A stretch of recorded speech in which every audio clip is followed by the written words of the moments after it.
Baik, lanjut ya. Ke saham berikutnya ada PNBS. Oke, sebentar. Untuk PNBS selama masih di atas 81 sih. Sorry, 80 deh.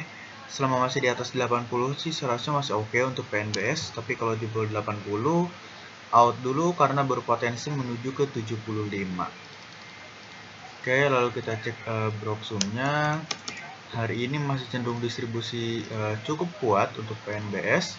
Lalu kita cek satu bulannya masih ada akumulasi ya. Oke, itu untuk PNBS. Lalu kita cek Jcon. Untuk Jcon ya, sebentar. Untuk Jcon, kalau saya boleh saran sih, buy on breakout 172 aja ya. Tapi kalau mau ambil sekarang juga sebetulnya masih oke, selama masih di atas 147. Tapi kejauhan kan sama harga saat ini, jadi kita ambil support yang ini aja.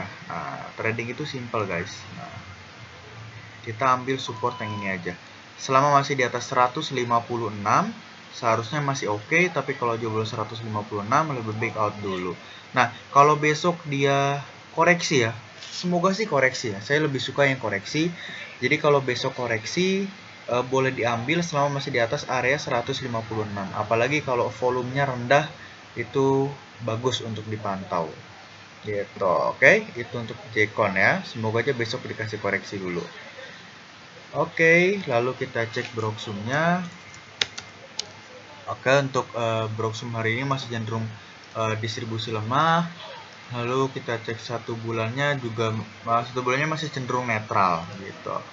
Oke, itu untuk Jcon. Setelah itu ada MPPA.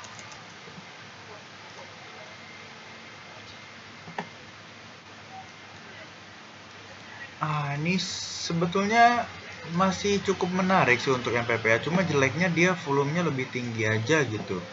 Oke, untuk MPPA selama di atas 132 masih aman, tapi kalau jebol 132 lebih baik out dulu ya untuk MPPA.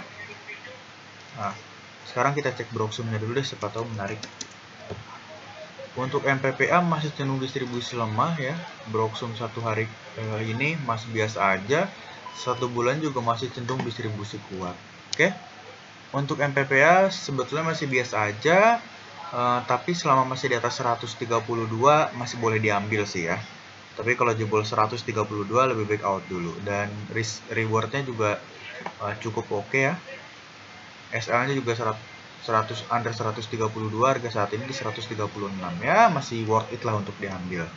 Oke, ya itu untuk MPPA. Lalu setelah itu ada pecar.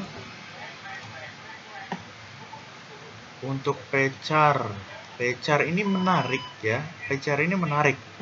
Yang boleh dilirik besok nih, boleh dilirik untuk pecar. Selama di atas 142 dia masih oke, tapi kalau jebol 142 lebih baik out dulu. Ini boleh diambil nih pecar ya, menarik nih. Nanti taking profitnya di 150, taking profit terdekat, lalu taking profit 2-nya di 160. Gitu ya. Oke, itu untuk pecar. Lalu kita cek ke Broksumnya. Hari ini masih cenderung netral sih untuk Broksum pecar. Lalu kita cek satu bulannya masih cenderung distribusi cukup kuat ya dari EP. Oke, itu untuk pecar. Lalu kita cek GPSO. Untuk GPSO, sebentar, agak lelet ya. Up, ayo dong, stock bid. Nah, oke, GPSO ya. Selama masih di atas garis oranye ini sih masih oke ya. Selama masih di atas 118 masih oke, tapi kalau jebol 118 lebih baik out dulu. Analisnya masih sama kok untuk GPSO ini. Kayak kemarin-kemarin.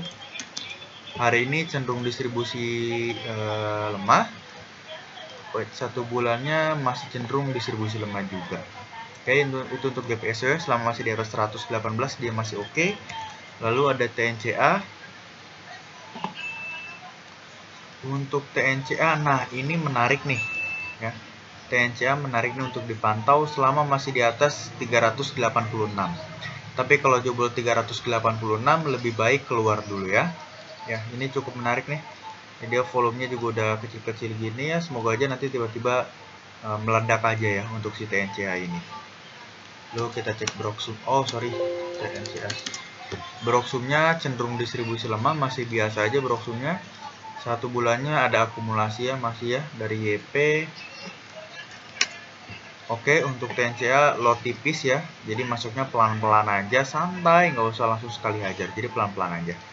Semoga aja nanti tiba-tiba digas untuk TNCA. Lalu ada SEMA. Untuk SEMA, tunggu ya.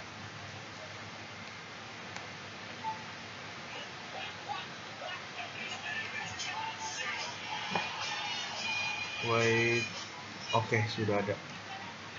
Untuk SEMA saran saya buy on breakout 164 aja ya, nanti buy on breakout 166 deh ya, buy on breakout 166, nanti taking profit satunya di 170.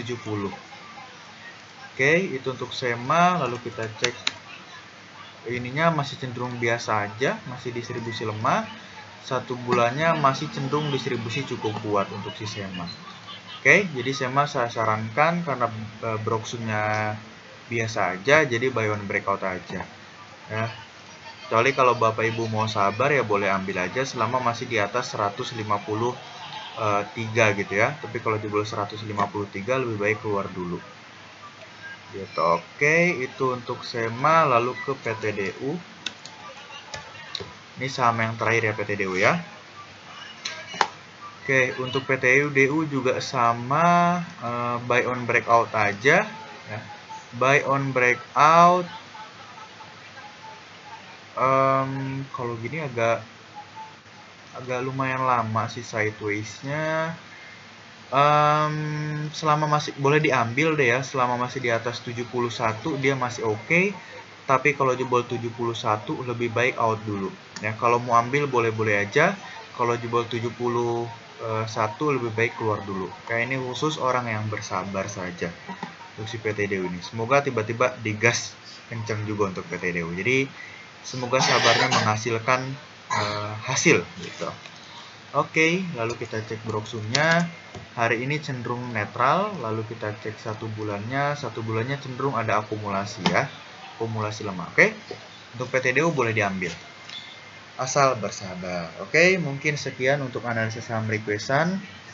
Sehat-sehat Bapak Ibu semua. Sekali lagi saya doain semoga sehat semua, diperlancar rezekinya. Semoga besok kita bisa cuan lagi. Dan selamat malam.